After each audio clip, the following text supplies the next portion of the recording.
आणि नाशिकमधून एक ताजी अपडेट समोर येते ती म्हणजे TCS धर्मांतर प्रकरणामध्ये अजून 3 आरोपींना जामीन मिळालेला आहे। नाशिक जिल्हा सत्र न्यायाधीश खारकर यांनी हा जामीन मंजूर केला आहे। संशयित आरोपी रजा मेमन, तौसिफ अख्तर आणि शाहरुख कुरेशी या तिघांनाही जामीन मंजूर करण्यात आला। आपल्याला माहिती आहे की निदा खानसह एकाला गेल्या आठवड्यात जामीन मंजूर करण्यात आला होता आणि आता या 3 आरोपींना सुद्धा जामीन मंजूर करण्यात आला। या प्रकरणामध्ये आतापर्यंत एकूण 9 आरोपींवर गुन्हा दाखल करण्यात आला आहे।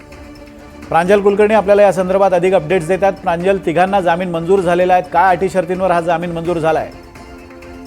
विनोद, मुळातच आपण पाहिलं तर TCS धर्मांतरण जे प्रकरण आहे ते खरं तर देशभरातच गाजलेलं होतं।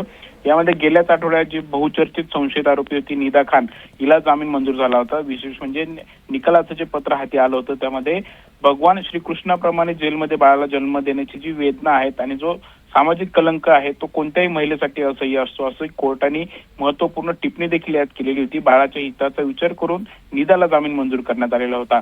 दरम्यान निदाला जामीन मंजूर झाल्यानंतर इतरही जे आरोपी आहेत त्यांच्याकडून देखील जामिनासाठी अर्ज जो आहे तो दाखल करण्यात आलेला होता आणि अखेर रजा मेमन, तौसिफ अख्तर आणि शाहरुख कुरेशी या तिघांनाही आता जामीन जो आहे तो मंजूर करण्यात आलेला आहे। नाशिक जिल्हा सत्र न्यायाधीशांनी हा आदेश जो आहे तो दिलेला आहे। त्यामुळे एकंदरीतच पाहिलं तर या एकूण प्रकरणामध्ये 9 संशयित आरोपी जे आहेत ते होते। एकूण 8 गुन्हे हे दाखल करण्यात आलेले होते आणि आता यापैकी आपण जर बघितलं तर जवळपास 6 आरोपींना जो आहे तो जामीन मंजूर करण्यात आलेला आहे। त्यामुळे एकंदरीतच आता या प्रकरणाची म्हणजे आधी जर आपण बघितलं तर याचं गांभीर्य हे मोठं होतं।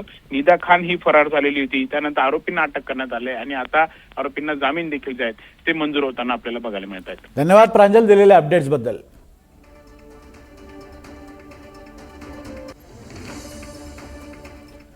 पुन्हा